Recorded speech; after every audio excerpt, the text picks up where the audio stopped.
Welcome to the No More Late Fees podcast. I'm Jackie. And I'm Danielle, and we're just two best friends and ex-Blockbuster employees rewatching some of the best and worst movies from the late 90s and early 2000s. Jackie, we're halfway there. We're at the halfway point. We didn't stop. We didn't. This is a runaway train. Sometimes we're falling the fuck off the train. We're under the train. We're under the train. We're on a horse trying to catch up to the train. We're in the back throwing coal, trying to keep it running. We're doing everything. We're the conductor. We're the bitch complaining about her tea not being hot enough. We're everything, but we have made it. We're 6 months in and Yay. Super excited. This week, we're covering the 2000 movie Scary Movie, and we have a special guest, Theresa from Luscious Garbage. Welcome, Theresa. Hello. Thank you so much for having me. Thank you for coming. We're, again, stoked that you found us. You found us and you decided to join us, so we're very excited about that. I think it was the Welcome to the Dollhouse TikTok that you did. I was like, Danielle, we have to find her. We have to have her on. We found our people. And then I love that one, man. I didn't think that I would get so much response from it, honestly, but people love that movie. It's so good. So good. And then, luckily we were able to talk, and I was just like, would you like to form an alliance with us? All right, Jackie, tell us about Scary Movie. Well, I just have to say, every time I told my mom I had to do Scary Movie this week, she's like, well, Johnny's my brother.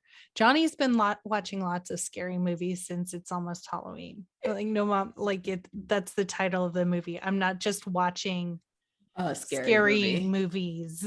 It's the movie Scary Movie. That's a side note. Scary Movie is a parody film making fun of the most popular scary movie tropes that took over the late 90s, as well as a no-holds-bar assault on pop culture of that time period. The film takes aim at movies such as Scream, The Sixth Sense, The Matrix, I Know What You Did Last Summer, and The Blair Witch Project. It stars Anna Ferris, Regina Hall, Marlon Wayans, Shawn Wayans, Shannon Elizabeth, and Sherry O'Terry. And it was directed by Keenen Ivory Wayans. And you can find this movie currently on HBO Max. But before we start, let's get into our ratings rewind. So, you know the drill. Before we get into the movie, we'll reveal the rating our Y2K versions of ourselves would give. Then at the end, we'll see if our current selves agree with our initial rating. Our scale consists of would buy it again, the best, would watch and repeat, 5-day rental, would watch again, 2-day rental, it's okay, nothing to write home about, and same-day rental. Trash, straight up parody trash. Ladies, what are your Y2K ratings? I'll start with you, Theresa. I would say 5-day rental. I really, really liked it when it came out. I really liked it. It was something that I talked to my friends about the next day after I saw it, Yeah. It was something like we repeated the jokes. It's something that I saw like multiple times. I loved it. 5-day rental, an entire week with this movie. Jackie? Same day rental. Yeah. I saw this coming. It's just a choice, a personal choice for me. I'm not big on parodies. And so a lot of it was lost on me. I will elaborate and say I am not big on very obtuse parodies. Gotcha. Such as Scary Movie. Y2K Danielle would give it a 5-day rental. She was laughing. She was. Did she remember most of it? No, not really. But is that any different than any of the other movies we watch? No. No, not really. No. So let's jump in. honestly, ladies, I think for this episode, we could be a little different because the funny thing is Jackie and I we've done Scream. We just did Scream two episodes ago. We did I Know What You Did last summer. I feel like there were some other movies they did a little blip of a parody of Titanic, which we also did. So it was really funny to get to this movie and watch it and be like, all these other movies were fresh in our brains because we've done it so far on this season. So I just think it's crazy. Like, how did they get away with literally just redoing the script of Scream? They say it in the movie. Like, I feel like it's almost word for word in some parts. I'm like, wait a minute, this feels real familiar. Like, oh yeah. I will say the opening scene is my favorite scene in this movie. That's why I have Carmen Electra as my background. That was one of the best, I have to say. Yeah, that was expertly done. I was very appreciative of the things they took. So the opening scene in Scary Movie parodies the opening scene in Scream with Casey Becker where she's being tormented by Ghost Face. And not Ghost Face Killer, like I keep calling him. Jackie's like, Wu-Tang ain't nothing to fuck with. Like, no, Jackie, it's just Ghostface. She keeps saying Ghostface Killer. That's what his name should have been in Scary Movie. That is a missed opportunity. Clever, actually. Yeah. So it's Carmen Electra. Well, Carmen Electra's name is Drew, which is a tilt of the hat towards Drew Barrymore, obviously. Yes. And that kitchen scene it's very well done. It is. It mirrors Scream pretty perfectly. And the things they chose to parody about the original scene in Scream were very clever. Like, even like the Jiffy Pop, like getting giant and like taking over the kitchen. Yeah. I very much enjoyed that. Let me see. And she said, and the other thing I really appreciated was when the killer on the phone asks her what her favorite scary movie is. She replies Kazam with Shaq. I'm like, oh. The other thing I kind of appreciate, and I've always really enjoyed Carmen Electra because she was one of those people that was in Playboy and like had hosting gigs on like Single Down and stuff, but I always felt like she didn't take herself too seriously. So the part where the killer's like, I want to see what your insides look like, and she's like, turn to page 54, and he's like looking at a Playboy. I giggled. Yeah, I like that she was able to make fun of herself. While doing research for this, I just found it very interesting how against the studio was to have her play this role. I think they asked Jenny McCarthy to take the role. She declined, which I also find funny because for Carmen Electra, she was kind of in the 90s was in the shadow of either Pamela Anderson from coming on right after on Baywatch after she kind of started leaving the show. And then on the flip side, Jenny McCarthy. So it was just pretty interesting that she could make fun of herself. She talks about her relationship with, you'd think she's going to say Dennis Rodman, but then you see Prince, which you forget she dated him. I literally in my notes wrote Prince ? Yeah, it's supposed to be Prince is like the boyfriend, the big black boyfriend she says she has, and he's like the shortest man in the world. But yeah, the studio did not want her to be in this movie. They couldn't take her seriously. And so what Keenen Ivory Wayans said, they weren't interested in having her join the cast. Miramax just didn't want to cast her. They didn't think she could actually pull it off. And he was saying that they thought she would be cheesy. And he's like, no disrespect, but she was just one of those first celebrities before we had a Kim Kardashian, who was better known for who she was dating and just being famous for being famous and not necessarily her acting skills. Yeah. But he was like, but that's the point, right? Like, that's why this would come off so good. And I'm glad he fought for it, because it did come out really well. She did a great job. Yeah, that's strange to not want her because she's cheesy, because that's the whole point. Yeah. Right. And apparently Britney Spears was also offered the role of Drew Decker and turned it down. I can't even imagine. Oh no, her team would have never let her do that. Absolutely. Honestly, I just feel like, so this thought popped into my head.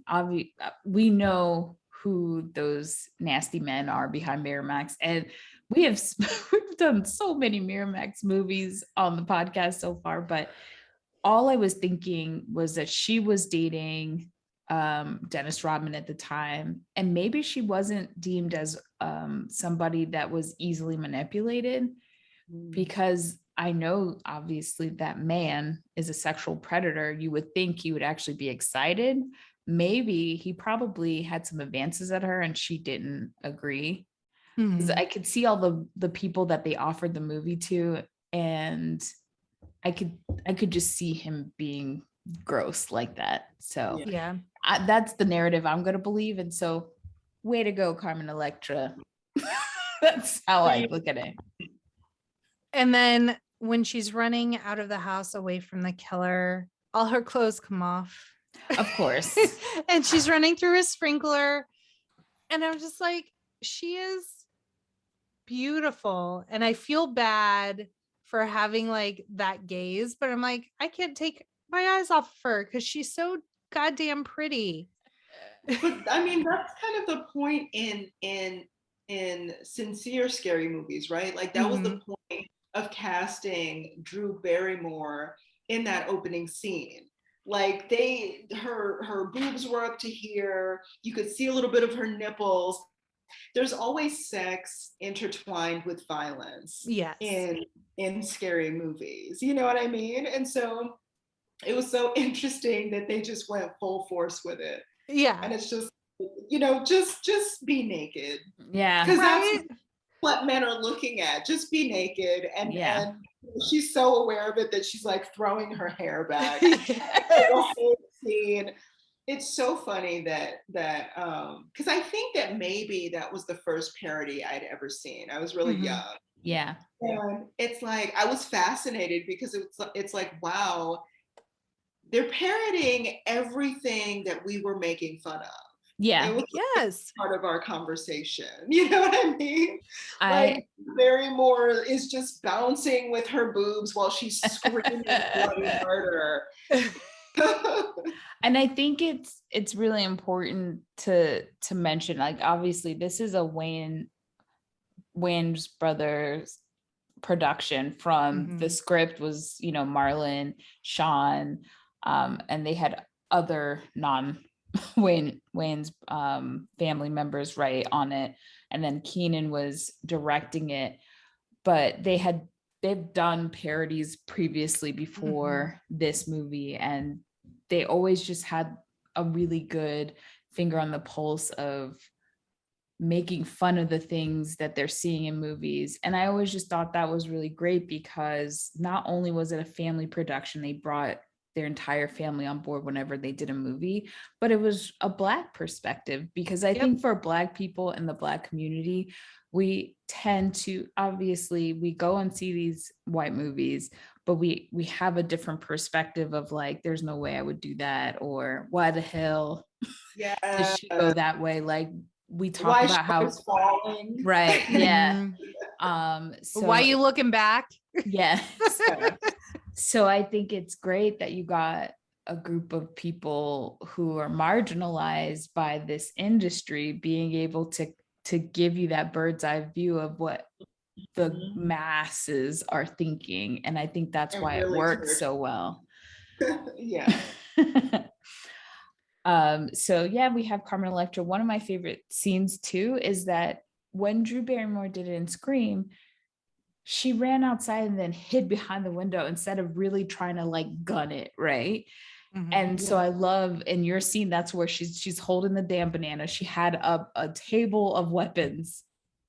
And she grabs the banana. Grabs the banana. And we talk about this when we did the Scream episode, that like, why are these people never weaponing up? Like that is if you're gonna fight, then you got to run, but you should also find a weapon just in case you do have to fight. And it's just like, she had a baseball bat. She beat the trick-or-treaters with the baseball bat. The children.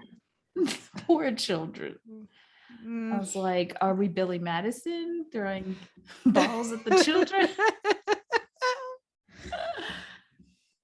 So then we see is it her parents coming now that she's running?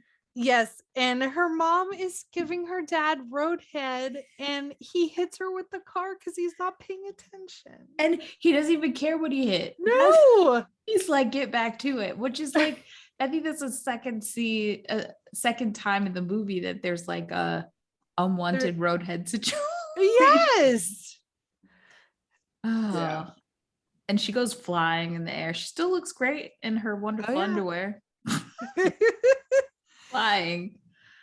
And then the next scene is another parody of Scream. It's Anna Ferris, and she's doing her hacking skills at her computer. So Theresa, in Scream, did you ever notice in that first scene with Sydney that she's literally coding and hacking into something? I didn't. Yeah, Jackie, of course, picked that up the last time when we were watching the episode. And so I was trying to look at in the parody if they had picked that up as well, because it's just like, are you hijacking the NSA? Like, what's happening right now? Yeah, it's really funny. And then she oh, go ahead. Go ahead. Sorry. They're taking this very frivolous teenage girl character and making her like a genius. Yeah. Hacking really quick. Just on a Friday night, I'm just gonna do some light hacking. It's fine. No worries at all. And she is also wearing a muumuu nightgown. So it's no secret on the podcast that I love me a muumuu. I've got a variety of them. My grandma bought them for me. They're comfortable. They're amazing. Why can't I wear these in public and live my damn life? But yes, Cindy has a variation of Sydney's. I'm gonna mess up Sydney and Cindy. And I think this is why this movie, this first version of Scary Movie, did so well, because it still had plot. Once you start getting into like 2, 3, 4, 5, then it becomes like joke after joke after joke. Mm-hmm. It's more of a sketch comedy, it feels like. Yeah. So we see Cindy doing some light hacking. Bobby comes in her window. Bobby is her boyfriend, and she has an open sign in her window. Yes, but before she has an open sign in her window, and she hears something before Bobby comes in, and he like scares the bejesus out of her. Again, very much pulling from Scream, almost line for line in most of this. And then around the same time, her dad sticks his head in the door, and apparently her dad is a drug dealer and has to go on a trip. It was so weird, right? Like, I felt when I watched Scream, I thought in my head, Sydney's dad is probably a drug pusher, because convention, please, he's selling coke. But so I loved that they did that for the story plot for the dad. And then she literally says, "Say hi to Uncle Escobar for me." And he's like, I left you a treat in the coffee pan, or he's like, and he's like, what do you cut it with? And he's just like, baking. And I was just like, what the fuck? How, you know, a lot of these things did not hit for me when I was younger, when I saw this movie, because I was stupid, not knowing about drugs. Yeah. Yeah. And then shortly after that, Dad's like, okay, I'm going on my drug run. See you later. Bobby comes in, they're making out. And at one point he says, I just want to have my balls licked. Yeah. Which that was jarring. It's so funny because in the source material in Scream, it's like you get that feeling that he's trying to be subtle, but it's like, dude, you just want to get laid. Yeah. Yes. Like, he's like, what? Your mom died a year ago. Get over it. And the fact we talked about that in Scream, like the fact that two people pretty much said, like, that was a year ago. It's her mom. What's wrong with these people? And she was brutally murdered. And raped. And they're like, well, it happened a year ago. What's happening right now? It's so strange. So I think it's so funny that they just went ahead and made the character say, I just want my balls licked. Because that's exactly what he wanted. It was, yes, that was the vibe that Skeet Ulrich was giving off in Scream. 100%. And I love that in this scene, he like starts to get a little frisky and he puts his hand and he gets electrocuted because she's wearing like some weird wire chastity belt, which to me was almost like a reference to Robin Hood Men in Tights, because another spoof parody. And if you haven't seen that movie, anybody listening, everybody needs to. I just find that movie to be it's my favorite. It's so funny. But she's wearing a chastity belt, Lady Marion. So I thought that was a callback to that movie. And then Paula Cole's I Don't Want to Wait starts playing and Dawson crawls in the window and he's like, oh, wrong set. Which I think is weird. I think they should have just had Joey do it because Dawson was never crawling into his own window. This is true. Yeah. Semantics, Danielle. Sorry, guess to keep on it. I was really about my WB shows. They should have hired me as a consultant. I would have let them know. Got to get Joey Potter up in this bitch, not Dawson. And so at the end of the scene, like after he gets electrocuted, he's like, okay, I guess I'm not gonna get my balls licked tonight. I'm going home. And so he leaves and she says, do you want some PG-13? And it is Harry Manchest when she flashes him, which is another really, really brilliant at the time. It's overdone now, but I feel like that was the first time like that kind of joke was done. And it was just another part that just really made me chuckle. I think it's important for us to note that this is literally her first movie. Yes. She got this movie, didn't have an agent, she was never in anything before this movie. And and it's sad because like I was watching an interview of her on, I think it was E! And how insecure she felt about being in the movie and doing the movie. She was really hard on herself about how she looked in the movie. And I'm talking about Anna Ferris, by the way. I didn't even say her name. And also insecure just about her comedy skills. And I know Keenen Ivory Wayans pulled her to the side a few times and just, gave her some encouragement and some really good, points of reference. And I feel like what better way to start your comedy career than surrounded by the Wayans brothers? And now never known. I would have known she was nervous. Her timing is so good in every movie, but I had no idea that this was her first movie. Yeah. her timing is perfect. I really, really enjoy Anna Ferris. Like one of my favorite like go-to movies if I have nothing to watch is Yeah. What's Your Number with Anna Ferris and Chris Evans. I just love that movie. And she is so like spot on, like you said, with her timing and her physicality in her comedy.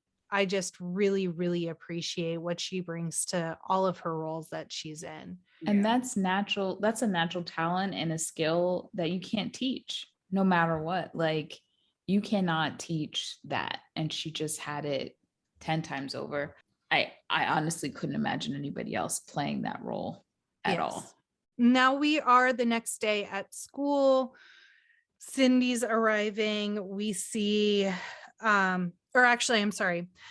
We see the bus pull up and Shorty, played by Marlon Wayans, gets off, and his sister, Brenda, played by Regina Hall.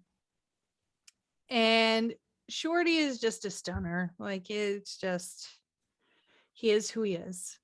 When That man so much. I hope I'm not breaking up the vibe. I cannot stand Marlon Wayans.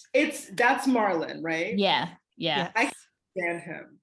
Like even when I saw it as a kid, I just like felt like taping my eyelids shut. He is just so severe, like all of his expressions, and he has to drool in every single movie that he's in. Okay. And like I saw him next to Regina Hall, who is such a good actress. I love her so much. She's an amazing comedic actress. Yes. And she's good. Actually, she's an amazing dramatic actress as well. Yeah. But I was just like, I was looking at the contrast and I was just like, you're so loud. Lower it down so that I can see Regina Hall. Okay. Yeah. I was gonna say when he was coming off the bus, it made me think about like all the scenes he was in and what was the point of his character? Because it wasn't parodying anything. No, it was. No, he was literally because his family was making a movie. I mean, he helped write it. I mean, I feel like he could have just done a cameo. I like what him and his brother do, like when they did White Chicks together, like fine. Yes, that's funny. But I want to say maybe they were tapping into that like trying to get the stoner humor. Yeah. But it wasn't, or maybe like it was like trying to be Friday-esque, but not really. And it just didn't translate.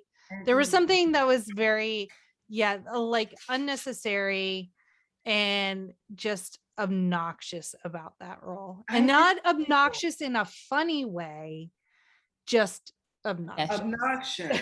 I think you know what? Because the best scene with him was when they're on the phone and they're parodying the what's up? That was hilarious. That was comedy gold. That was the scene that everybody was talking about. Yeah, because to this day, sometimes I still like if someone asks me, just chilling, you know, I always think of that scene. Yeah. But yeah, other than that, and he could have just done that one scene and that would have been fine. Yes, it would have been great. That would have been like the cherry on top. Yeah. But he's Marlon Wayans, so he's like, no, I'm gonna be in it. Well, and I'm gonna be extra. Yeah, extra. And now we can rewind and really take a deep dive into the Queen, Regina Hall, because obviously we meet Shorty, we find out they're brother and sister. She scolds him about getting him, to class or whatever, but she is such an underrated actress. And, and it kills me. I don't understand why. Luckily, later in the year, she's been picking up a lot more roles and the exposure is more. And so she's becoming a little bit more of a household name, but it took too damn long, in my opinion.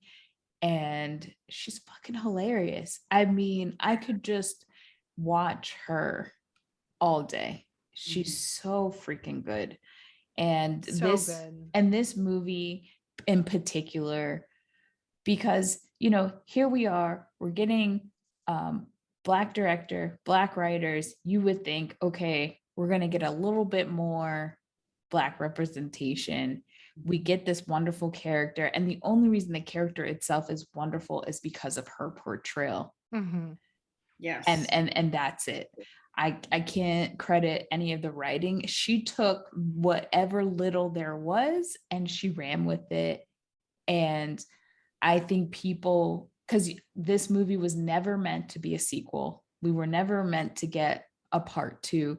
Even in the tagline, it says like, it's the, like, I don't know what the exact words are, but it's pretty much like, this is it. And they have to amend it in the second movie. We lied because they made a sequel.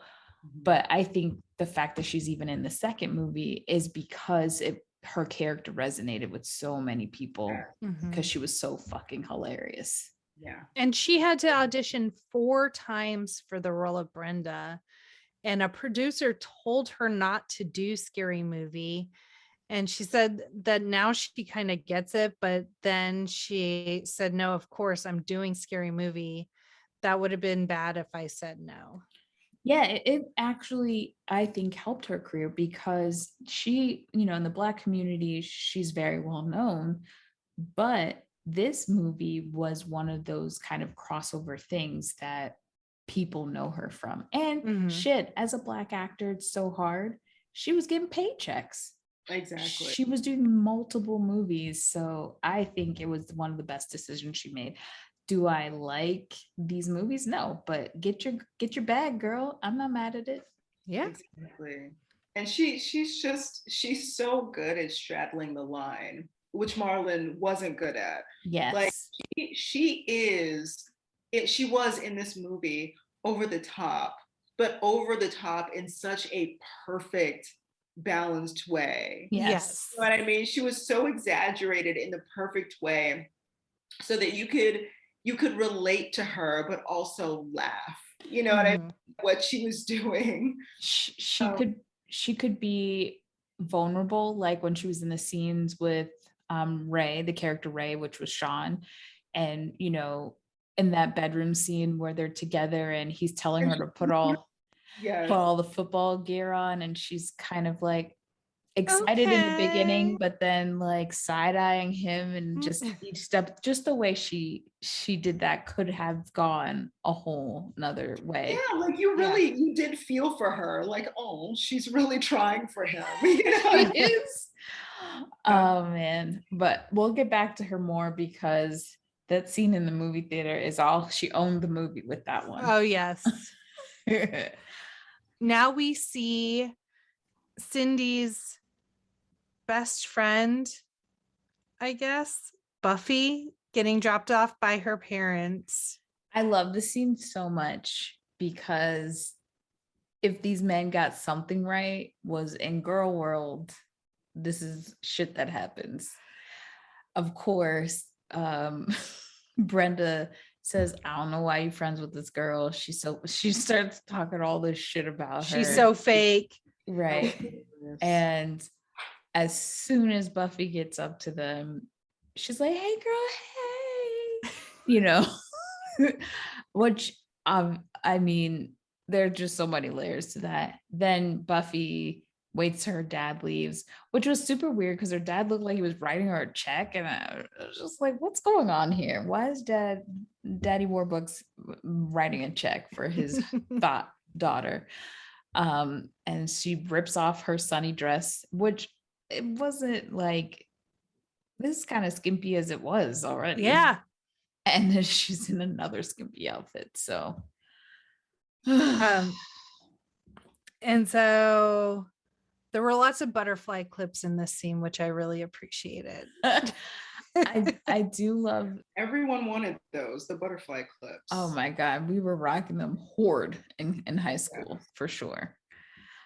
I do like that there's this homeless man that comes out of nowhere, and I believe he's actually he's he's played by somebody. I don't know if it's an actor or one of the producers. I forgot, but Buffy's like, ugh, get away from me. And I know. She starts talking about like how good and sweet she is. yes. Yeah. She's because they were talking about you should wear that. I think Cindy was like, don't wear that makeup. They're harmful to animals. And she's like, I care more about people. I want to get back to the people. Here comes a homeless man, and she's like, shoo, get away. Ew. And Cindy's like, oh, he just wants a sandwich. And doesn't he say like, I asked for $1, bitch? Yeah, and Yeah. he throws the sandwich at her, and I was like, Yes. ruthless. So then they get into school. Then we meet this teacher who I recognized her because she was on In Living Color, which is also produced and written by the Wayans brothers. So she's the teacher, and she's literally breastfeeding this child and then hands off the baby to a student, and it's like, oh, here you go to your daddy. And then she starts flirting with another student, and I was just like, oh my God. But I guess that speaks to, there were so many trials in the 90s of these teachers having sexual relationships and having children with their Yes. students. We also see there's news crews hanging outside the school because Drew is dead. So we are introduced to Gail Hailstorm, played by Sherry O'Terry. I love Sherry O'Terry. So do I. She's just like, it's the only way to describe her energy is just chaotic. She did so great in this role, and I love her name in this as a play on Gail Weathers from Scream. But one of my favorite parts of this whole damn movie is when you already know. I already know. The Black News Network is like, white people getting killed, we're getting the fuck out of here. And just that was another like really awesome nod to the Black people, to their Black audience. You know what I mean? It was like very apparent that they were making this movie with Black people particularly in mind. Yeah, they were doing more than winking at us. They were like shouting at us. They were speaking directly to us, you know? It's like everything you thought in your head, we're just going to lay out in this movie. Exactly. And then we see Cindy and company hanging out at the fountain. Well, before that, when she's in class, and when she's in class, she sees Ghostface outside her window, and then randomly she sees these notes where there's like, I know what you did last Halloween. And then she like starts fantasizing about some weird shit, and the fact her boyfriend's putting a hot dog very grossly Deep in her mouth. Yeah. Grooming her mouth for what's to be next. And then I love how there's another note. He's like, not that bitch, not that, like when you killed somebody. Yeah. And then it's the fountain scene, which is pretty much identical, them laid out how they were in Scream. And then they start talking about what they did last Halloween. Obvious parody of I Know What You Did Last Summer. And so it's this flashback, and she literally says, it's been 1 year since we killed that guy. Okay. Well, and then they're all in the car driving down the road. What's the mean guy's name? Well, just before we get to that scene, the funny thing about the note saying, I know what you did last Halloween, the screenwriters, okay, so when Miramax, they bought the script from the Wayans brothers before they even really finished the script. That's one thing. And there was another script floating out in the universe that was similar, of making a parody of the scary movies. So what Miramax decided to do, and Dimensions Film, because that was also the studio behind this movie and Scream. They decided to buy both so that there wouldn't be any suing, so they bought both scripts. And so Aaron Seltzer and Jason Friedberg are the reason we got a plethora of parody movies in the 2000s. They were behind Disaster Movie, I think Date Movie, all of those crappy ones. If you notice, all those movies said from the people behind Scary Movie. The reason they were able to say that is because they got this measly white writing credit on the back end of this movie. Oh, that's because they took with like one joke from their script. Right. And so the Wayans brother talk about that in a few interviews where they're like, yeah, we don't get any money from these other parody movies that were literally a jump off from our movies. And it's not like thinking about that. I was just thinking about the embarrassment. Like for somebody to think that I had something to do with Disaster Movie. Right. Kill me. I think, yes, that's a good point. I think they definitely felt annoyed by that. But I think especially as creators and Black creators at that, to know that these guys did the bare minimum. Yeah. And got so much money from those and movies. got other movie deals out of it. Yeah. And these guys got nothing out from that. So I just thought that was really interesting. Sorry, continue. So you were asking about the scary guy. You mean Greg? Greg. Yes. So okay. So we see this flashback and they are driving down a road in a car driven by it was driven by Bobby. Yeah. And Greg's in the back just drinking a handle of whiskey or something. He and Shannon Elizabeth are making out in the most uncomfortable way I've ever seen. Like it was unsettling to watch. Ray and Brenda are in the back too, and they're making out. What I have here is Ray is gay. He's grabbing Greg's ass while making out with Brenda. He's not grabbing his ass. He was in his ass because when Greg, yes. Yeah. Because you hear that noise. So Greg is making out with Buffy and he's like, oh, baby, I love when you play with my ass. And she's like, hold on, my hands are up here. And then he knows it's not even like, oh my God, it's like, Ray, like it's happened a bunch of times. Cut it out. And he's like, oh, my bad. Like, oh my God. And then you hear the pop. So it's like, he wasn't just grabbing it, he was in it deep.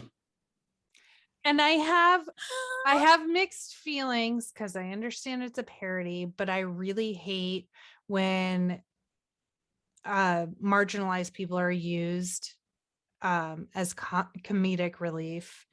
I was like, but I felt like somehow Ray being gay was almost kind of tasteful in this movie. Like it was weird. And it's like, I don't think that the joke was that he was gay. I don't think like the joke was his homosexuality. I think the joke was that he was obviously gay, but he was playing straight and like nobody said it. Nobody came out and said, you're gay, why are you, you know what I mean? And even at the end he's like, I'm not, like he didn't even have that realization himself. Which if we dig a little bit deeper off the surface or deeper than the surface, I could even say that they were talking about Black men being on the down low,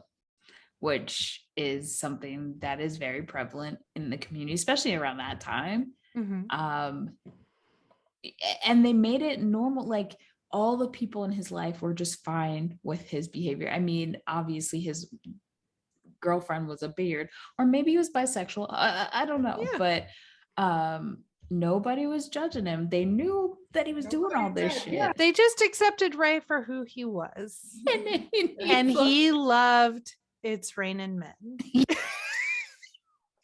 Okay, the part, and the funny thing is, because in so many other Wayans brother movies and TV shows, they do play a lot of gay characters, and sometimes it has come up, it hasn't aged well, I'll say that.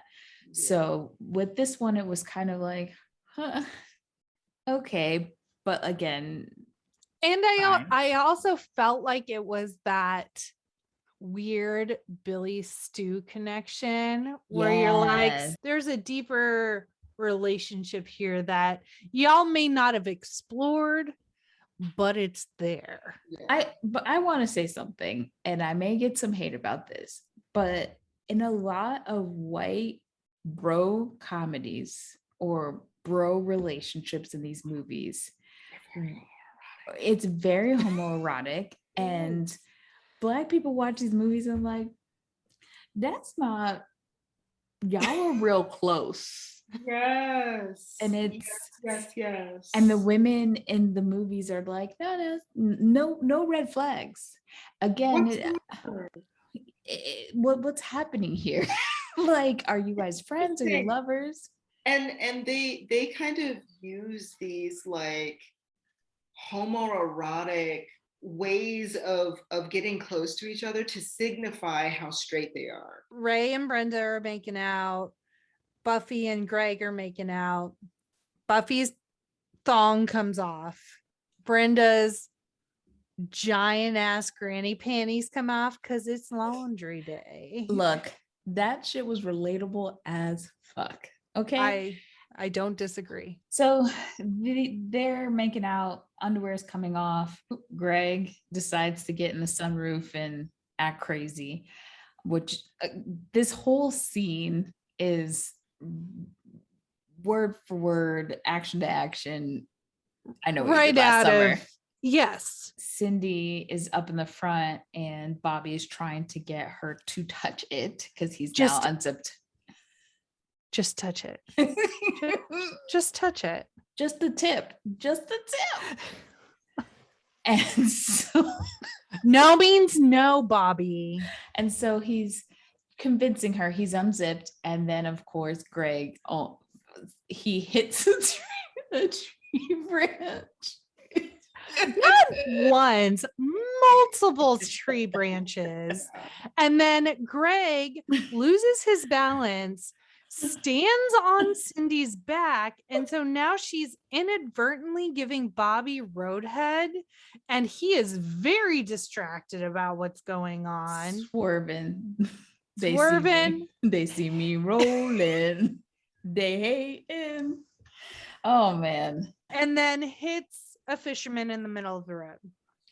This scene. Oh my gosh. When they say we hit a boot, where's the foot? I'm like, what I love is that this scene is them arguing and the guy's like, I'm fine. I'm good. Which is what kind of happens in the movie. Like, they don't even really try to check this man's pulse, really see if he's breathing. Oh, like he's been saved. yeah. He's like, I'm just going to put my boot back on. I'm fine. I'll see you later. And this man comes to consciousness like a few times. He gets hit by a bottle by Greg. Then they're like stuffing him in the trunk and hitting him. And then here comes another unnecessary scene of Shorty just car full of weed. Hot boxing. So then now they're back at the fountain because hold on. What happened? When they throw the fisherman in the water and it looks straight up like a sex dummy. I'm like, what the fuck just happened? I rewound it because I'm like, that is not in any way, shape, or form. I feel like that was a common like joke in the 90s. Do you guys remember with all that? Like particularly with the repairman man. Do you guys remember? Mm-hmm. A little bit. I feel like, and it was also in Martin, if you remember that. Yes. Like whenever somebody would throw somebody out, it looked very obviously like a dummy, and that made it so much funnier. Yes. I always think of Jazzy Jeff being kicked out of the Fresh Prince house, but apparently they shot him doing that one time and they just kept using it over and over again. Footage over and over again, yes. But yes, I just thought it was hilarious that they just did it so on purpose, because in the other movies they were trying to pretend like that's a body. We're not dumb. Now we're back in present day, and roided out Greg is like, we're taking that to our grave, Cindy, and like chokes the shit out of her. He chokes her in the scene where they're at the car, which, like, I'm glad they did that, because when we watched I Know What You Did Last Summer, we were talking about how toxic Barry was. Like, he was railing into Julie so bad, and like everyone just stood there and was like, okay. And so now he choked her in that scene, and then he's like WWE style beating the shit out of this girl. Yes. And her boyfriend's just staring. Ray is just staring. Her girlfriend is just staring. Like, Brenda's, like, both of them. And I'm like, damn. And then there's a discussion about who would play them in a movie. And she literally says, Jennifer Love Huge Tits. And then someone else says, I don't know. I bet they'll all be in their late 20s or early 30s. Which we just talked about when we were in Scream, because I was like, you can't tell me Skeet Ulrich is no damn teenager. That was a thing back then too. And I don't know when they started using, because now it's very popular to use actual teenagers. Yeah. And I don't know when that started, because I grew up with teenagers being played by 30-year-olds. Yeah. Yes. I mean, even what's her name who played Dion? What is her name? Stacey Dash. When I found out, she was 30. She was 30. I know Black don't crack, but Jesus Christ, what? But Alicia Silverstone, I think, actually was young when she was in that role. I think she was 17. Yeah, so that was good. So then it's such a throwaway line, but I love it so much. We see Gail Weatherstorm, and she literally turns to Kenny, her cameraman, and says, "Here, hold my gum," and like launches her gum at him. And I'm like, that's a really great moment. Yeah. That's probably really underappreciated, but I love it. And then she says, who do I have to screw to get a story? So very obviously in walks Doofy, who is another character that I problematic. Just say it, because it's bad. I mean, really bad. I was so proud of them up to this moment. Like, I was like, oh wow, it holds up a little bit better than I had expected. Yeah. And then walks Doofy. And it's just it is a caricature of a special needs person. And it's horrible. I had a really, really tough time anytime he was on screen. I was a special needs teacher for 12 years. So like that's something that super resonates with me. And my heart hurt every time I saw him. I think I thought that it was okay, because at the end it turned out he was not pretending. Correct. Yeah. You know, I think that's why they thought that they could go like all the way past 100. Yeah. Oh, but look, it turns out he's not actually special needs, so it's fine. He was just pretending it. Obviously, yeah, the line was so back in their rearview mirror. It was bad. I didn't know which one was worse, this character or the character from There's Something About Mary. Yeah. Oh, that was bad. Yeah. Franks and Beans. That was bad. And so then This is when the scene with the teacher breastfeeding the student happens, and Cindy's kind of daydreaming, and she looks outside and she sees the killer and then gets the notes. And then she gets called into the principal's office, and it is Squiggy from Laverne and Shirley, which is such a great play on the fact that you had the Fonz from Happy Days playing the principal in Scream. And so Laverne and Shirley is actually a spinoff of Happy Days. So I thought that was a cool callback. Yeah. That character actor, I don't know his name. The guy who plays the sheriff. Yeah, he is like creepy in everything he is. Like that is his character, is to be creepy and weird. Yes. I have to feel like he's either 100%, he's either 100% that way in real life, or he is the nicest person. There's no in between. Because he plays an asshole in everything he's in. They start talking shit about like Cindy's mom and how she's, insinuating that they've all gotten down with Cindy's mom. And they're questioning her or whatever, but it's just like not even a real interrogation. It's super weird. Doofy comes in and he tells them that he's shit his pants. It's like Teresa's shaking her head like and then the next, it's on 500%. Like everything in this movie is 500%. Yeah, it was. They're not trying to be subtle in any way whatsoever. And then the next scene is they're in the men's locker room. Ray's racing everyone to the showers. Follow Uncle Ray. And I'm like, oh. I love this callback because again, it's that Ryan Phillippe scene from I Know What You Did Last Summer. He's by himself and he starts, roiding out Barry, roided out Greg. I think they should just name him Gary because that would have been great. Yeah. And he is boxing and all sweaty and stuff like that. But then he finds that picture of his micro penis. And he's like flashing all around, like, did you do this? Did you do this? I'm like, dude, you're showing everyone your dick. Right. So I think I know what happened. We saw them originally by the fountain and they were just talking like in Scream. Then Cindy went to her class. Then they were in the locker room and then came back. I guess they came back to the fountain again. So that's why I think I got them confused. But now they're back at the fountain and this is where he really beats up Cindy. Yeah. And he's accusing Ray of the Polaroid.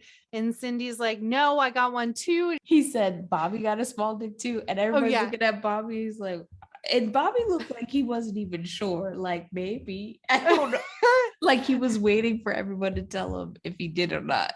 And side note, somehow Bobby lives in an Airstream on school property. He's washing his clothes in the fountain. Like, what's happening? The next scene is the beauty pageant where Buffy is Miss Fellatio. So Buffy's name actually is like a nod to Sarah Michelle Gellar, who plays Helen in I Know What You Did Last Summer. And she also obviously plays Buffy, the Vampire Slayer. So that's where her name comes from. And so this scene is kind of parodying the I Know What You Did Last Summer scene. But I love that she wants to do a dramatic reading, and Greg is in the rafters and Cindy and Bobby. I think Cindy, Bobby, or Cindy and Ray left, so it's just Greg up there. And the only way she's doing everybody thinks she's doing a fantastic job, but it's really because Greg is getting his ass shanked. Like, bam. She goes, do something. Someone do something. Which we talk about in the I Know What You Did Last Summer episode, because it's literally like people are holding her back while she's trying to get upstairs to her boyfriend who she's seeing being murdered. And everyone's like, stop, what's wrong? I'm telling you, bitch, in the rafters, he's getting killed. So I thought that was a really great nod to that scene. But then afterwards, she goes backstage. She's hysterical. And then she finds out she wins. And they're like, what about Greg? And she's like, fuck Greg, I won. Yeah. Here's my crown. Like wiping tears. They did not do as good of a job making that crown look as great as they did. And I Know What You Did Last Summer. That crown is perfection.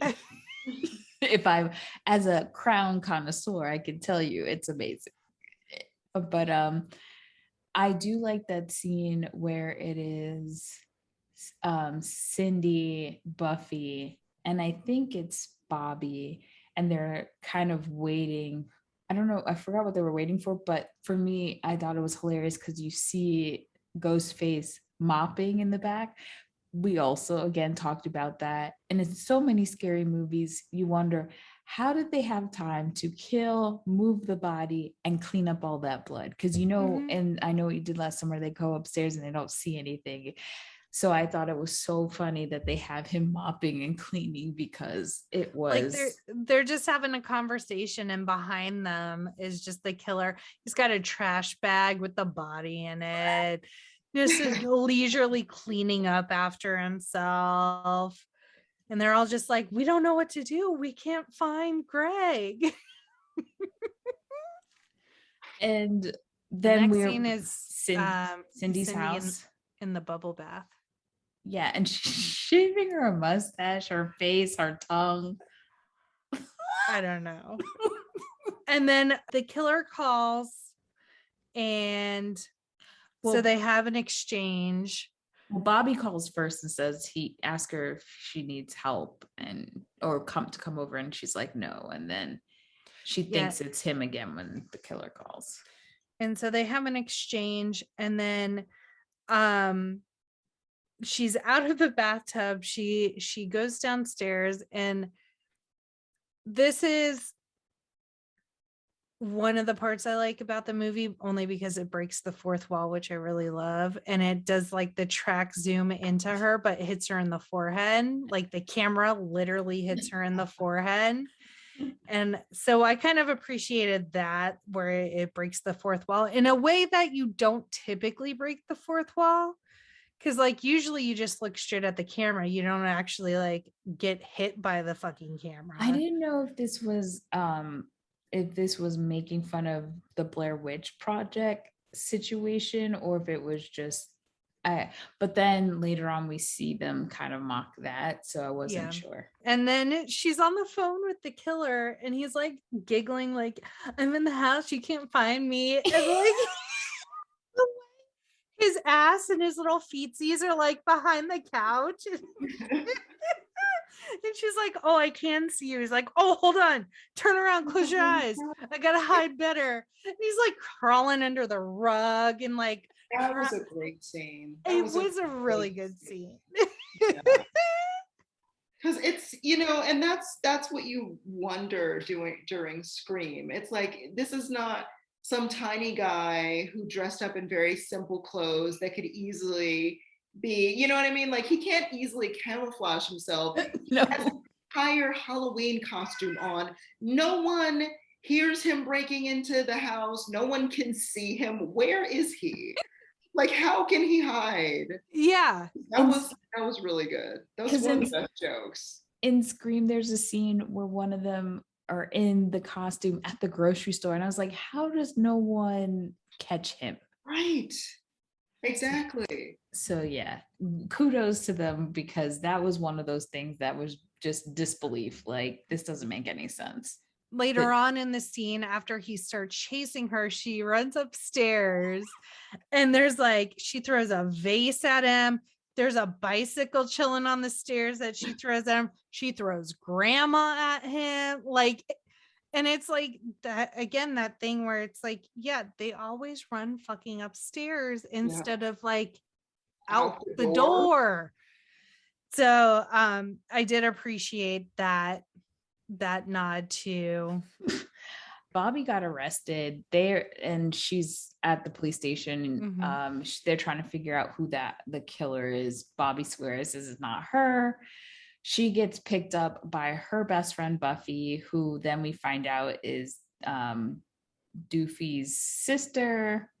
They go back to her place again, scene for scene of Scream being Cindy punches Gail. Yes.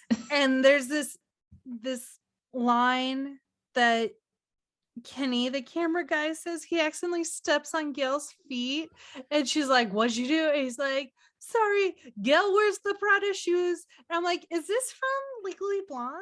Like, is this interaction?" Because I'm trying to figure out what kind of island accent this man's supposed to be having as I'm dying laughing with his interactions, but I did write.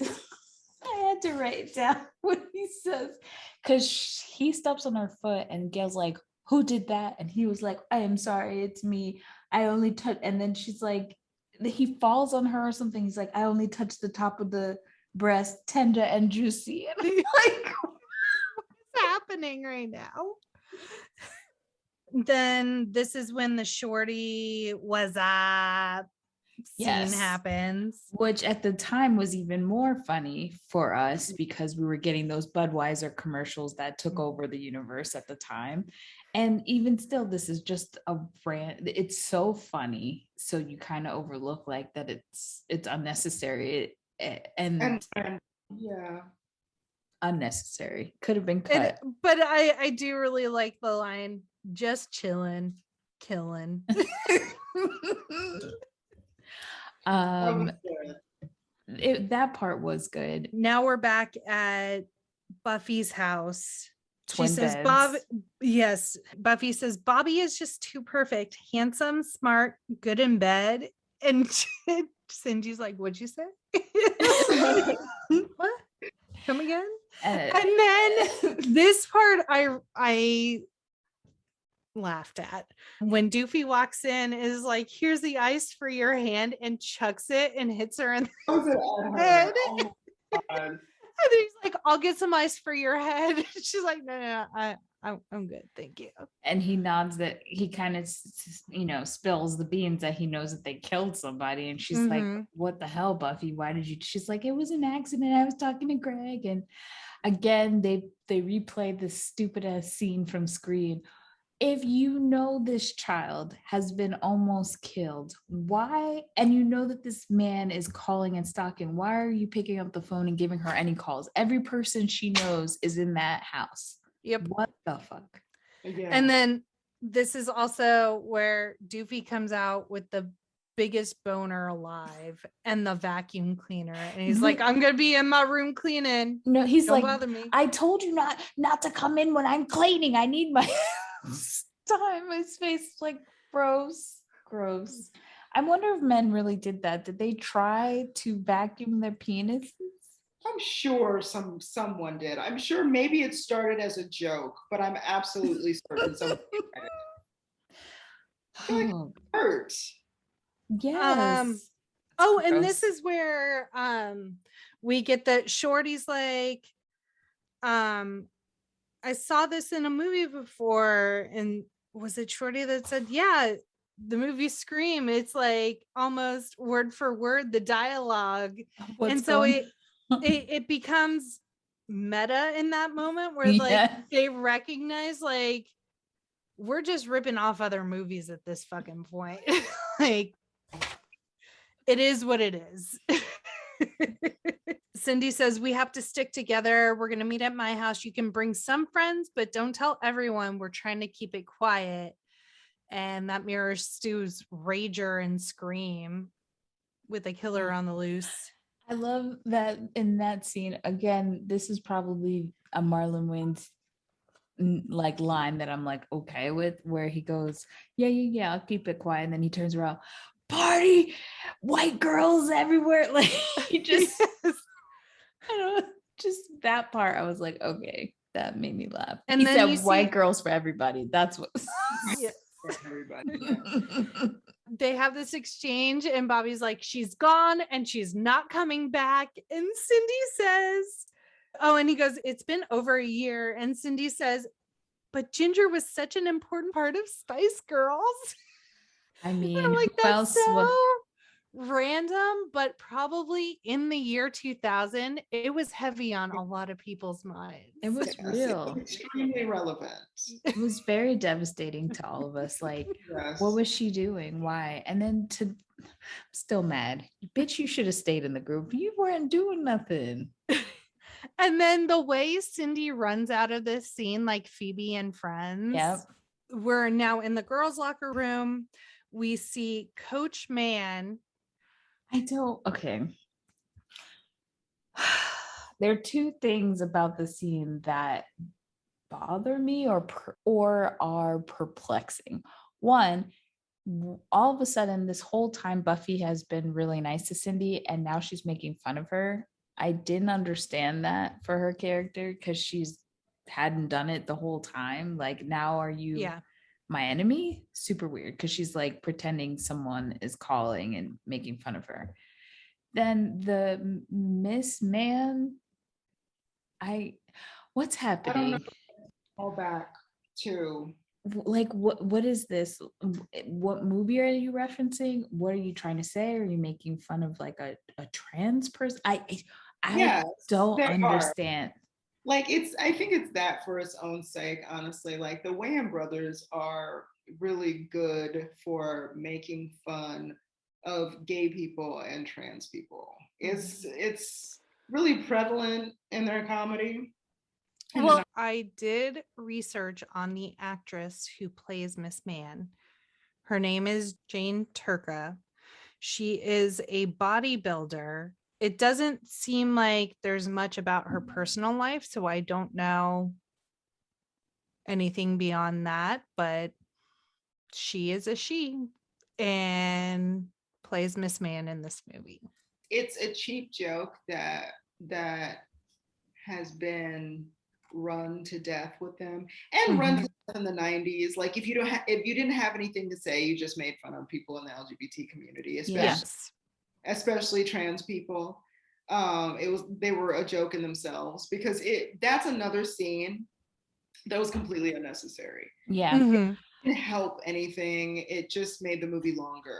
Cindy goes to talk to Miss Man, and Buffy is left alone in the locker room, and she hears the whisper of red rum, which I thought was pretty clever. Yeah. And she does the whole Tatum and Scream thing. Like, she approaches the ghost face killer every time. She is approached by Ghostface, and she's like, oh, are you gonna kill me? Are you gonna stab me? Oh, am I just supposed to bleed now because you stabbed me? And then eventually, she breaks her own leg. That Brilliant. It was too much. But and then he cuts her head off, and she's still like, oh, am I just now a gross, scary, severed head? And then he finally throws her in the trash can, which I'm like, good, shut that bitch up. I love that callback to the scene with Tatum at the party. And she's just like, oh, are we going to play scary killer now? Oh, no, I want to be in the sequel, you know? And like, everyone in the audience is like, bitch, that's not your boyfriend. You know what I'm saying? Like, she did this for so long. And it's like, can you not tell that he's not joking? I love how they took that. The another callback that they do, just it's later in the movie, but I think it's perfect to talk about it now, is the scene in the Tatum scene in the garage. And so they use another character who we've never seen before. She does call out that she's a day player, but to me, I feel like this scene is fat phobic as hell because they could have done this with just any person, and an average sized person, if they were going to call back the Tatum scene, because anybody even Tatum size being pulled up by a garage would have been too heavy for the garage itself, right? Then the absolute unnecessary reason to have this woman who's a plus size woman to do that scene to try to get that point across was unnecessary and fat phobic, I believe.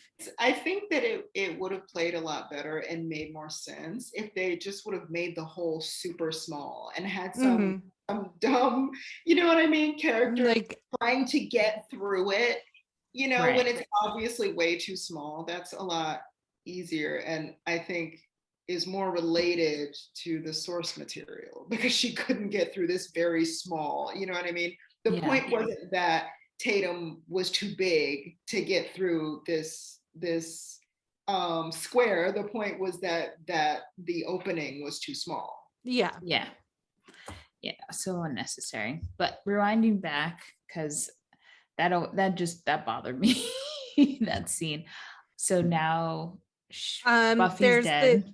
Correct. And we're outside the school. There's a teacher threatening to commit suicide. He's standing on top of the school, and Cindy reenacts the "What are you waiting for?" And he's like, "Okay," and jumps.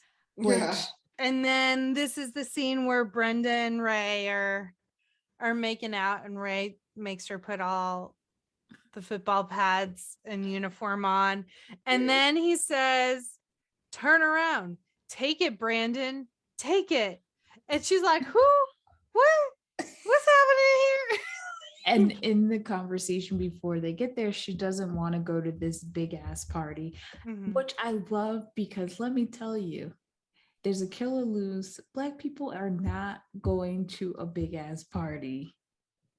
First of all, I'm surprised. Yeah, I'm surprised they even go anywhere, because we would have been locked in our houses.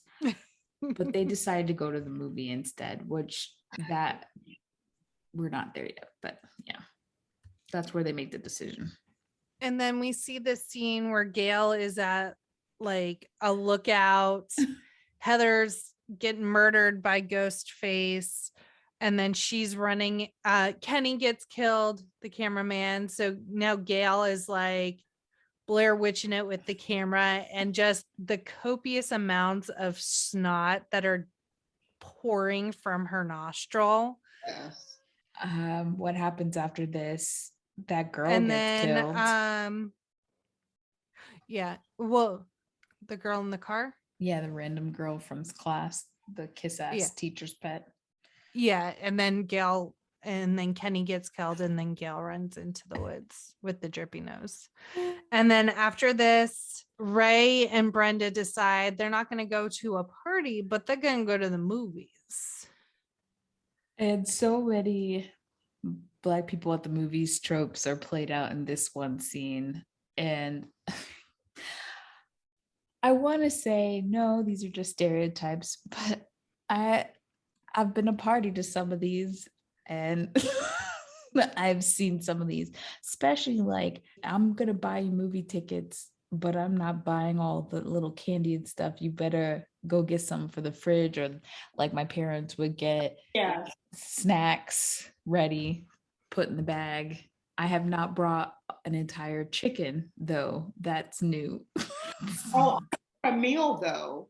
I brought like an actual combo meal. I've done that multiple times. I've been doing that since I was a child, okay? Because it was hammered into my head, like, do not pay movie prices for this food that we have at home or you could get at the drive-thru. I've had chicken wings. I've had things. I'm not ashamed. I love it. My problem with this, by this time when this movie came out, Scream 2 had already come out. So there's the infamous beginning, the scene opening with Jada Pinkett Smith and Omar Epps, and they get killed at the movie theater. And Jada had requested that she get really brutalized when she got killed. Obviously, we see Brenda doing all sorts of things. She's on the phone. She's got the chicken. She talking to the screen, which I am guilty of. I try really hard not to talk too loud, but I have commentary. I I have a problem. She's doing like all the no-nos, but I love Black people because we do all this shit, and I dare you to say shit to me. It's on site. We gonna fight. Yeah, Like, nobody like in a Black theater tells somebody else to be quiet. no, it just doesn't happen. I like when everyone starts kind of shushing Brenda, and she's at first she's like, out of my face, out of my face, out of my face, and then she pulls out a camcorder and she's like, I'm recording you. I'm like, oh, this is like when Karens come out now and we all pull out our phones to start recording them. The recording part spoke again to me because when I was in college, I started a business called Blackbuster. We didn't have cable in our dorms. I had nothing but VHSs and I would rent them out. So when she brought up the camera, I was dying laughing because it just felt like a memory unlocked of all those bootleg movies. Oh, those were the days we were living. It was a great time to be alive. So while Brenda's living it up, Ray goes to the restroom. First off, the carnival urinal game, like, I thought that was pretty clever. It was. I enjoyed that. And then he goes and somehow finds a fucking glory hole and gets a dick through the head, which was surprising and unsettling. That was very unsettling. It was because like I'm hurt. Like, yeah, because I'm like, okay, he finally found his glory hole. He's good. He's just gonna act out his Ray urges. No, he just gets fucked in the ear and it comes out the other side. And I'm like, well, his brain is like has a hole in it. Like I'm so confused. I'm confused because at the end, he comes back. He's at the party later with a big bandage on his ear, and right. I'm like, hold on. So like Buffy's dead and Greg's dead, but the dick to the head didn't kill Ray. And for me, I'm finding out new information because I went to go pop popcorn at this point, so I missed that part. Oh, you didn't see the dick to the ear? I didn't. All I saw was, I was like, why has he got that bandage on his ear? Super weird.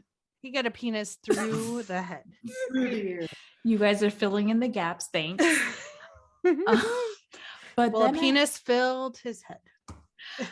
But I got mad at the next scene. Like I felt a kind of way because I felt the way they killed Brenda was. Now you can call me being sensitive. No, it wasn't sensitive because I felt that same way. Okay. I've had this discussion. I don't even have to know what you're about to say. We know. Mm-hmm. And it's the same way that I felt about Jada Pinkett dying in front of everyone and no one did anything. Yeah. And so to me, I was like, I really had to think about it because at least in the Jada version in Scream 2, I was like, of course white people are going to do that shit. And of course they're going to have some storyline that Jada asked to be killed that way. As a Black woman, finally getting to be in a scary movie, like why did they got called out in Scream 1 about the lack of diversity? So they added some Black people to Scream 2. But we don't have to be the people that die in the beginning. Like, we don't have equity yet to be able to say, okay, now everybody can kind of get a crazy kill scene. Like, we don't. And it was just so egregious. I felt that way about Scream 2. And the way that they did it for Brenda. So in this movie, I was like, okay, are they trying to speak to how just ridiculously over how bad it was in Scream 2? Or is this just another example of, Black women don't mean shit at the end of the day? I wonder, because of the people that are portrayed stabbing her, if it's a commentary on how, because it was all religious figures, right? It was a monk, Mother Teresa, the Pope, a Jewish person. Really speaks to how people of color have been treated by religions. And I don't know, I thought it was interesting. The people that they decided to portray stabbing her was very, very interesting. Yeah, that's a totally different look that I didn't think about. I just kept on trying to understand the Wayans brothers' perception or their thought process, and then it made me start digging back and seeing how pro-Black women they've been maybe in their other stuff to see if it lined up. And have they? That's what I was saying. I was thinking back and I could not pull. I mean, yes, they've had their sister in movies and stuff like that, but I don't think they've done a really good job to help with lifting up.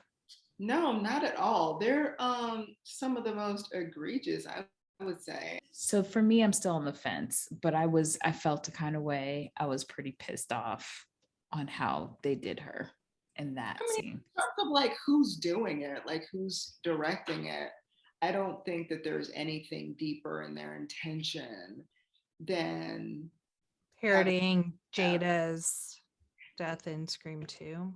Well, like I mean, parodying it in a way, and also they don't really care.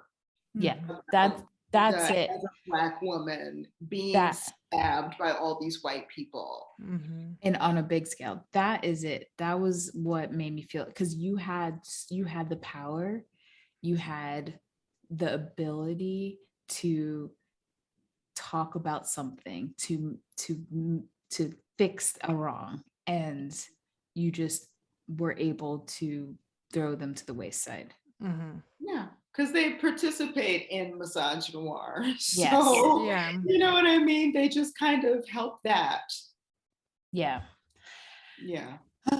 Luckily, she comes back in the second movie fine, but I was very annoyed. And the funny thing is, I don't remember that scene from when I was a child. So I actually really felt a kind of way, not a child, but when I first saw the movie. Oh, okay. So what happens after this? Now we see Cindy taking a beer bong. So she's obviously hammered. Yeah. And Bobby walks in and she says, let's go upstairs, and does like the really awkward not a wink wink. And she tells Bobby, I'm ready. And then there's making out with lots of gross tongue. And then they get really poorly CGI'd tongue tied. Yeah, that was weird. And then it cuts to Shorty pretending to see dead people, but he's really just playing, like he's just reenacting that scene for no reason. Yeah, again, egregious, not needed, as my SAT word, superfluous. Like, not why. And then he has no rolling paper, so somehow makes a bong out of the fish tank. The poor fucking fish. Which made me think of Idle Hands. Oh my God. Wow. I do love Idle Hands. I love that you both had the same reaction. The killer is now getting high with Shorty. Yeah, and I do like that his mask face changes. Much like the face of the thing in Idle Hands. So now we're back to Cindy and Bobby. Bobby's like pushing her head down and she's resisting, but he is adamant. And then he said, it's like sucking on a Tootsie Pop. She's like, oh, okay. And then fucking bites his penis. And then he starts taking her panties off. Bats fly out. Her bush needs a hedge trimmer. And he's so horny that he doesn't care. No, he's just like, okay, let me put the goggles. I brought a saw. It's fine. I brought a chainsaw. I brought glasses. I feel like I just want to make a video meme of me after quarantining and finally getting it on. That's how it is. Yeah. Yeah. And then the scene that is seared into my brain, and I can't unsee it, where fucking Bobby comes and shoots Cindy to the ceiling with a fountain of I can't. I just like the part before this where she like finally gets a taste and she becomes a dominatrix. And Say my name. Yeah. Yeah, that scene is absolutely gross. And then we go back to Shorty and the killer, and there is a rap battle. And as Ghostface is rapping, he's like gesturing and stabbing everyone except for Shorty. yeah, and Shorty's like not even caring that his friends are dead, but like hugs the killer. So the killer never kills Shorty. No. And then Cindy runs downstairs. She has a gun. I don't even know where she got the fucking gun. Which, yeah, that's funny. And then she sees because Bobby. when her and Bobby are in the room, That's right. the killer comes and stabs him. She runs out, and now she sees, oh, Bobby is fine, or he's still alive. He comes down the stairs. She does what we talked about in Scream. She chucks the gun like an idiot, and then he says, Shorty runs out and he's like, this shit's crazy. And Bobby says, we all go a little crazy sometimes. And he shoots Shorty, and Shorty's lungs are full of fucking weed smoke. And he's like hitting his lungs as he's fucking dying. Shorty is not missed. I do not miss Shorty. Yeah, he gets shot. Then Bobby goes catch up. Yeah. He reveals his master plan. Yeah, and then Ray walks in with the voice box. At first it's a woman's voice, and then it's the Ghostface voice. He now has a bandage over his ear on account of his dick to the head. And then he said, why? She wants to know why. Did Scream have a plot? No. Didn't I know what you did last summer make any sense? I don't think so. And so then Bobby's motive is lack of sex. And then Bobby's like, oh, it's because we're gay. And Ray's like, I ain't gay. And Bobby's like, but what about that time you made love to me? And then they go on to talk about how they're copycatting a serial killer, and they pull Cindy's dad out of the closet, and he legit has like, it's not quite a gimp. It's a lot of leather. He has knee pads on. He has a ball gag. He has restraints, like some really heavy, like sex bondage type shit. Like what was happening to him. And then they are getting ready to stab each other. And every time Ray goes to stab Bobby, Bobby's like, oh no, wait, I'm not ready yet. I'm not ready. And then Ray goes, stab happy. And then Ray says, Cindy says, you guys have watched too many TV shows. And Ray says, no, watching TV shows doesn't create psycho killers. Canceling them does. The Wayans brothers was a good show, man. It was a good ass show, and we didn't even get a final episode. And then it's Bobby's turn to stab Ray, and Ray's like, ain't nobody stabbing me. Because they're copycats, the real Ghostface shows up and hooks Ray. So Ray's dead, Bobby's dead. And this is when Cindy has the Matrix fight with Ghostface. And at the time, it was hilarious. But I have to say, out of all the things that they parodied in this movie, the Matrix parody was the most oversaturated in our pop culture Yes. at that point. Like every fucking movie did some sort of reference to it. And then at one point, Cindy's doing this dance, hovering in the air. And at first I was like, is she like Michael Flatley, Lord of the Dance? But then it also kind of felt like Lydia in Beetlejuice at the end, where she got to dance because she got an A on her science test. It just felt, it gave me those vibes. So now the cops are coming. The killer is gone. And the dad comes out and he's like, the killer's gone. And he planted drugs all over the house. Yeah, before they even go outside to see the cops, he's super nervous about, Cindy, don't say anything. And she's like, relax, And Cindy had kicked Ghostface outside of the window, so she thought he would be there. Yes. And the sheriff, a good for nothing sheriff, is like, not there. And she is no concern over that poor girl's dead body still from the garage. No. And so the sheriff takes her down to the station, and Dad's like, I don't even know where, like, call me if you need anything, but don't call me.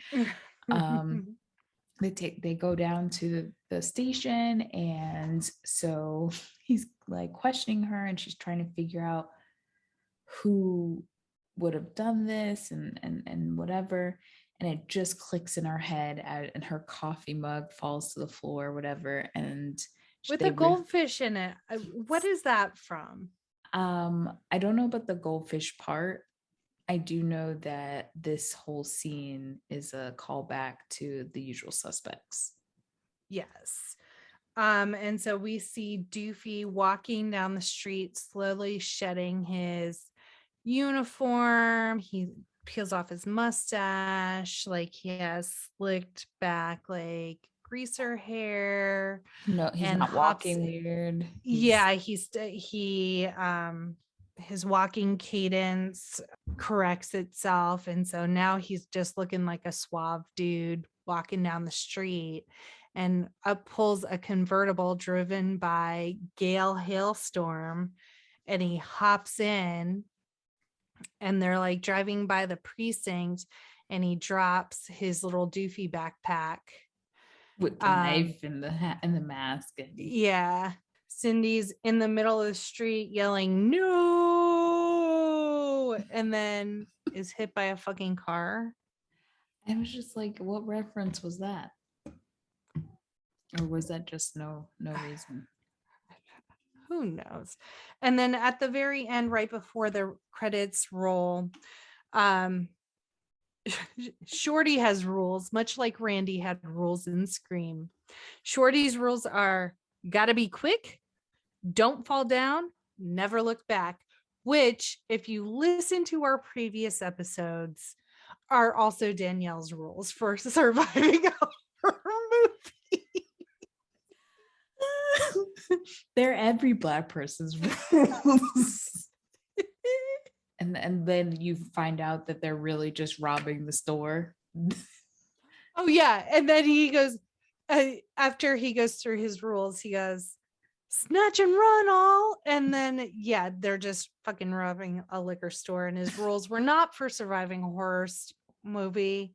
It was actually surviving a fucking armed robbery. Yes, people, we've done Scary Movie. Jesus Christ, we made it. It wasn't as bad as I thought it was going to be. It's the same. I felt worse in some of the other movies, aka heavyweights. Yes. Well, let's get to the movie facts we did not get to talk about.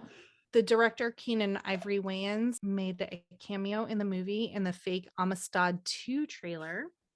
Which was like, it started off like Titanic. It was pretty funny, but also very heart-wrenching at the same time. Yes. So this movie was not just like a minor hit. It was a huge hit. It pulled in over $270 million from the global box office, and it only had a budget of $19 million. So it did really freaking good. And the movie was originally called Last Summer I Screamed because Friday the 13th fell on Halloween at first, which has very much don't be a menace to South Central while drinking your juice in the hood vibes. Yeah, they mentioned that when they were gonna do it, and then they realized that Scream originally was supposed to be called Scary Movie, and they changed it, and so they took the opportunity to use that as the name. I guess it doesn't help. I mean, not help. I guess it doesn't hurt that people who were behind Scream were the studio behind this movie to be able to pull that. Absolutely. The producers initially wanted Aaliyah to play Brenda, and the role ultimately went to Regina Hall. Aaliyah had turned it down out of respect for Brandy, who was in the second I Know What You Did Last Summer movie. Right, which is actually really important because at the time it was Aaliyah, Brandy, and Monica, and they were trying to pit all of them against each other. And Brandy and Aaliyah actually had a really nice friendship, and I thought that was really cool of her to be mindful of that. The original script was going to feature a cameo from Jamie Lee Curtis, as Cindy would discover her hiding in a closet in her house while the killer was chasing her up the stairs. That didn't happen, obviously. So, but that would have been cool. It would have really been cool if Jamie Lee popped up. Alicia Silverstone was also in the running for the main role. She declined to work on Love's Labor's Lost, which interestingly enough also starred Matthew Lillard.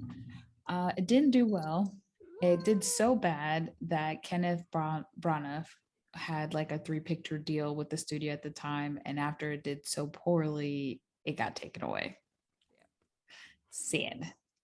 And then at around 54 minutes, when Ray and Brenda are in the movie theater, the preview screen reads, "The following P-view has been approved for immature audiences only. If you can read this, you are too close. PP, poopy booger farts butthole. Rated I for immature. We thought it would be funny to put this here. Kiss our asses and take it off pause." Oh, Jesus. One of my favorite facts about this is that Jared Leto was going to be Bobby Loomis, or could have been, but he declined it so he could be in Requiem for a Dream. Which also stars Marlon Wayans. Yep. I would have loved that if he was in it, because I love him, but that did not happen. So crushing my dreams. And Scary Movie was bought before the script was complete. And the director encouraged all of the actors to improvise, with Shannon Elizabeth telling EW, "Keenen said, I want to shoot what's on the page, and then I'm going to let you guys do anything you want. At the end of the day, I'm going to use whatever's the funniest and the best, and I, as the director, will get the credit for it." Savage. And I love it.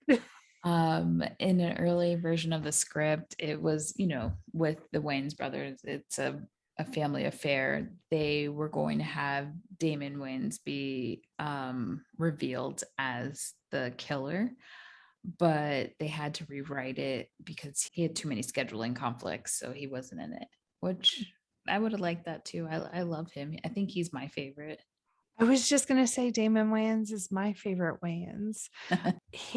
One of his very early stand-up comedy specials, like I recorded off of HBO on VHS and I watched the shit out of it. I loved it. And lastly, the cameraman played by Dan Joffrey is called Kenny. Now, not only is this a reference to Scream, where the cameraman played by W. Earl Brown in the movie had the same name, but it is also the last name of Francis Kenny, Scary Movie cinematographer. Oh, that's nice. Yeah. So, ladies, let's do our ratings. Theresa, what, now that you've rewatched it, are you still at a 5-day rental? Okay, so because of the things in this movie that are very problematic, I'm going to go down to let me see, like below a 5-day rental. A 2-day? Okay. I don't want to do a 2-day though, because it is still so clever. I want to do, this is not a thing, but I'm going to do, can I do a 3-day rental? Yeah, why not? Sure. Can I say that I'm going to do a 2-day rental and then keep it for 3 days? You're and gonna then they pay a have to late. call me? You're gonna pay a Yes, late fee. I'm going to pay a Okay, late fee. that's I all like right. it. Because it's still like an iconic movie. It's still really, really funny. I still laugh to this day. Regina Hall is like everything in it. She's like the point for me. But there's a lot of problematic stuff in this movie that we did not catch when we were young. You know what I mean? And so that has to bring it down a little bit. Because Yeah, that hampers your enjoyment a little bit. 100% agree. Jackie? I'm gonna do a same day rental. I just aside from a few lines here and there, it's not too for hard. me. I am going down to a 2-day rental because again, like after watching it the first time, and now there's been some time, and so it's like brand new as usual, but it's still too much. Well, not too much. It's not as funny as much anymore because time has passed and it is what it is. Yeah. But before we go, Theresa, why don't you tell everybody how to find you one more time on social so that they can listen to your wonderful reviews of movies? All right, cool. So I am at Luscious Garbage on TikTok. On an app called Rizzle, I am at Luscious Garbage Productions. And on YouTube, I am Luscious Garbage. Highly recommend that you guys go check her out, especially her TikTok account. And we're hoping she'll start moving some of those videos to the other platforms as well, because they're really good. She gives great insight and some wonderful movie recommendations, especially if you love indie films. Thank you again, Theresa. We know that this is a different experience, but we had so much fun having you on, and we hope that you'll come back. I absolutely would love to. I had a really good time. Thank you guys so much for asking me to be on the show. Thank you for coming. You made our month. You did. Excited. Thank you so much for joining us. Of course. This was awesome. Thank you again, Theresa, for joining us. And thank you guys for listening. As usual, follow us on social. If you haven't done so already and you listen to the podcast, what are we doing here? We are at No More Late Fees on TikTok, Twitter, Instagram, Facebook, YouTube, and the TikTok. Follow us, engage with us. We'd love to hear your thoughts. If you want to leave us a direct message, a comment, or you can call our number, our Google Voice number. Give the people the number, Jackie. Our quick drop number is 909-601-NMLF, 909-601-6653. You can call, leave us feedback, talk about what you liked, disliked. We like to hear opposing opinions. Did you agree with us? Maybe not. Movie suggestions, our time frame is 95 to 2005. Let us know what you'd like to hear. Any Blockbuster or video store stories. We love to hear those nostalgic trips down memory lane, and you can be featured on a future episode. Also, please consider joining our Patreon, become a Patreon bestie. We have Patreon exclusive polls, ask me anythings, bonus clips, lives, stickers. The stickers. exclusive events just for Patreon members. So you can visit patreon.com/no more late fees for more info. Also, we have a new Patreon bestie. So just a quick shout out to my cousin Patrice. Thank you, Patrice. Thank you for you're already sending us suggestions. Love it. Keep doing what you do. And as usual, Be kind and rewind.